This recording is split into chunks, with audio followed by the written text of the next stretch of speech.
আসসালামু আলাইকুম, স্বাগতম আপনাদের তথ্য বাংলায়। আজকের এই ভিডিওতে আমরা তুলে ধরব আলোচিত রাজনৈতিক ব্যক্তিত্ব ওসমান হাদির সর্বশেষ শারীরিক অবস্থা এবং তাকে ঘিরে চলমান তদন্তের সর্বশেষ আপডেট। গত কয়েকদিন আগে রাজধানীর পল্টন এলাকায় ব্যাটারি চালিত একটি রিকশায় থাকা অবস্থায় গুলি হামলার শিকার হন ওসমান হাদি। প্রত্যক্ষদর্শীদের ভাষ্য অনুযায়ী হেলমেট পরিহিত মোটরসাইকেল আরোহী একদল দুর্বৃত্ত হঠাৎ তাকে লক্ষ্য করে গুলি চালায় এবং মুহূর্তের মধ্যেই ঘটনাস্থল ত্যাগ করে। এই ঘটনাটি দেশজুড়ে তীব্র চাঞ্চল্যের সৃষ্টি করে। গুলিবিদ্ধ অবস্থায় ওসমান হাদিকে প্রথমে ঢাকা মেডিকেল কলেজ হাসপাতালে নেওয়া হয়।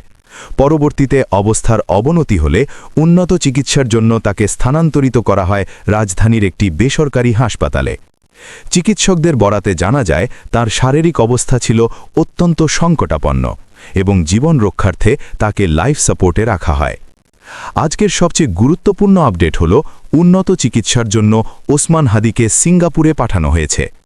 বিশেষভাবে প্রস্তুত মেডিকেল এয়ার অ্যাম্বুলেন্সে তাকে বিদেশে স্থানান্তরিত করা হয়।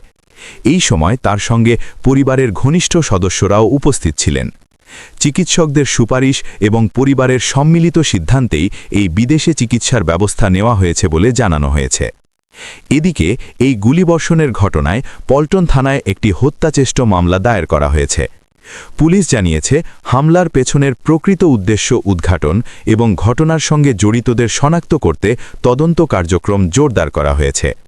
সিসিটিভি ফুটেজ সহ বিভিন্ন প্রযুক্তিগত তথ্য বিশ্লেষণ করা হচ্ছে। এই ঘটনাকে কেন্দ্র করে দেশের বিভিন্ন রাজনৈতিক মহল গভীর উদ্বেগ প্রকাশ করেছে। অনেকেই মনে করছেন নির্বাচন ও চলমান রাজনৈতিক পরিস্থিতির সঙ্গে এই হামলার একটি যোগসূত্র থাকতে পারে।